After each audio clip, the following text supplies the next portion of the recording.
बिस्मिल्लाहिर्रहमानिर्रहीम अस्सलाम वालेकुम। आज हम बनाएंगे मटर चिकन का सालन। मेरा नाम है फरवा जाहिद। आप देख रहे हैं फर्जी किचन यूट्यूब चैनल। चलिए रेसिपी शुरू करते हैं। सबसे पहले हम एक अदद कढ़ाई ले लेंगे। उसके अंदर हमने 2 टेबलस्पून घी के ऐड करने हैं। उसके बाद हमने 500 ग्राम चिकन ले लेना है। उसको हमने पहले से सिरका और नमक लगाकर धो लिया है। उसको हम घी के अंदर डालकर 10 से 15 मिनट के लिए भुनाई कर लेंगे। भुनाई के दौरान मैं आपके साथ एक टिप शेयर करती चलूँ कि आप जब भी अपने चिकन को फ्राई किया करें तो उसके अंदर ज़ीरा और सूखा धनिया क्रश करके ऐड कर लिया करें। उससे क्या होता है कि चिकन की स्मेल बिल्कुल ख़त्म हो जाती है और साथ ही साथ उसमें बहुत ही मज़ेदार सा फ्लेवर डेवलप हो जाता है।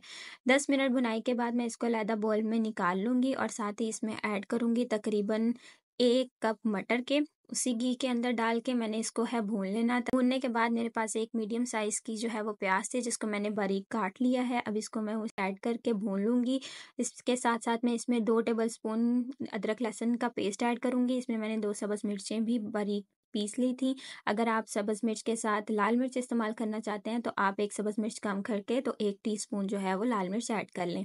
1 टेबलस्पून नमक का ऐड कर लें। साथ में 3/4 हिस्सा जो है वो आप ऐड कर लें हल्दी का।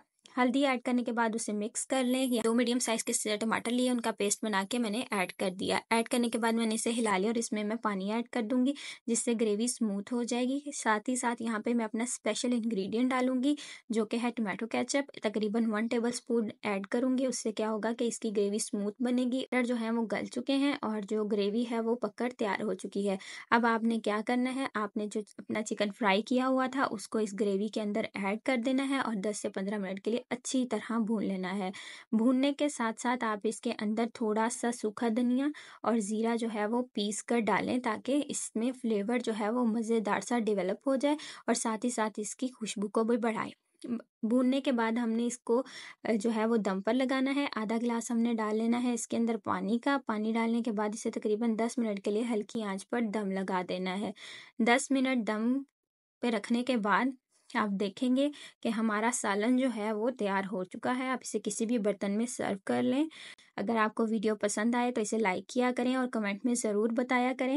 लें जी, हम इसको एक बर्तन में सर्व कर लेते हैं और साथ में गार्निश कर लेते हैं धनिए के साथ और मज़े लेकर खाएं। मिलते हैं नई वीडियो में, तब तक आप अपना ख्याल रखें। अल्लाह हाफ़िज़।